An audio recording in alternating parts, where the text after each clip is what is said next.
Nah, oke teman-teman, balik lagi di channel gua, Henry98. Di video kali ini kita akan masuki materi baru tentang CSS bagian pseudo class. Jadi materi ini lanjutan dari pembahasan yang kita bahas di video kemarin ya, yaitu tentang nesting. Dan setelah nesting kita akan melanjutkan pseudo class.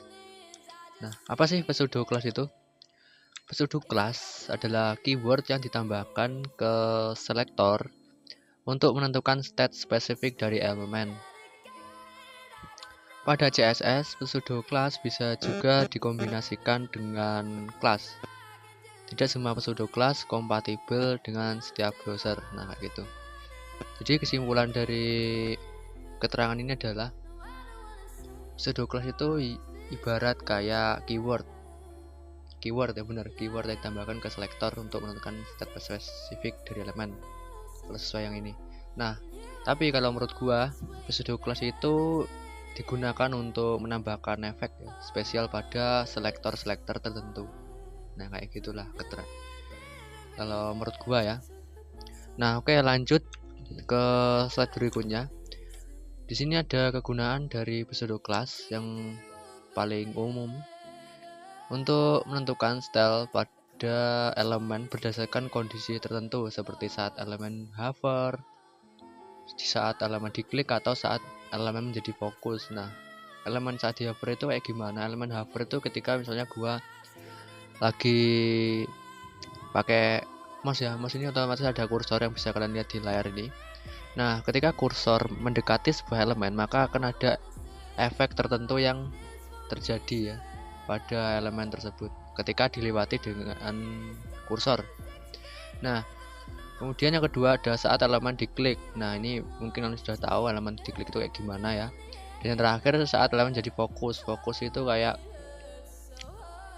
ini berkaitan dengan image ya, image atau gambar.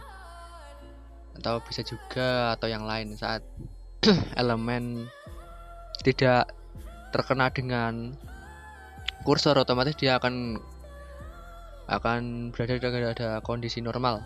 Pada kondisi normal ini ya bisa jadi ngeblur atau enggak, bisa jadi yang lain. Nah, kemudian saat kursor melewatinya atau mendekati elemen tersebut akan menjadi fokus atau bisa juga berganti objek lah kayak gitu.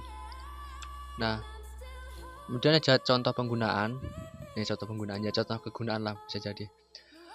Mengubah warna link saat di hover nih yang sudah gua bahas di poin yang pertama tadi ya. Kemudian nyorot elemen input saat fokus. Nah, ini juga udah gua bahas ya. Nah, kemudian ini ada contoh-contoh pseudo class ya. Nah, tapi sebelum itu ada beberapa keterangan. Nah, ini ada selektor, kemudian contoh, dan penjelasan dan contohnya kayak gitu. Ini gua bagi dalam tiga kolom atau tabel nggak tahu. Yang pertama ada link. Ini contohnya itu aref, kita kasih dengan tanda titik 2, tambahkan teks linknya. Ini berkaitan dengan link. Penjelasannya adalah link yang belum dikunjungi atau yang belum diekspos oleh pengguna ya. Kemudian yang nomor 2 ada visite. Ini berkaitan dengan link juga. Ini berbanding terbalik dengan poin yang pertama ya. Ini jika ini yang belum, yang ini yang sudah dikunjungi. Dan yang nomor 3 ada aktif, ini link juga, ini link yang aktif. Dan yang nomor 4 ada hover, ini hover udah gua jelasin ya, yang dilewati pointer mouse. Kemudian selanjutnya ada fokus, ini berkaitan dengan input ya, input bisa juga number atau juga teks dan sebagainya. Nah, penjelasannya yang memilih halaman input yang mendapatkan fokus. Nah, kayak gitu. Kemudian yang terakhir ada first letter. Nah, first letter itu contohnya kayak memilih huruf pertama dari setiap elemen. Nah, dalam kasus ini yang dipilih itu paragraf ya, karena di contohnya yang bagian kedua ini sebelum first letter dia menunjukkan huruf P ya, atau paragraf dalam artian HTML itu. Nah, gitu. Kemudian selanjutnya ada lagi contoh yang lebih lebih komplit lagi ya. Ada first line. Nah, first line itu memilih baris pertama dari setiap elemen ya. Nah, berbanding terbalik sama yang ini. Ini huruf pertama ya, nomor huruf pertama. Nah, kalau yang ini memilih baris pertama. Bisa dibedakan lah sampai sini. Nah, contohnya ini dia pakai tag paragraf ya sebagai acuannya. Nah, kemudian nomor 2 ada first child. Ini ada dia juga pakai paragraf, memilih setiap elemen paragraf yang merupakan anak pertama dari parent. Anak pertama itu ya kayak yang terdahulu atau yang tertua ya dari orang tuanya itu. Gitulah pokoknya. Dan yang ketiga ini ada before. Nah, before ini masukkan konten sebelum setiap elemen P.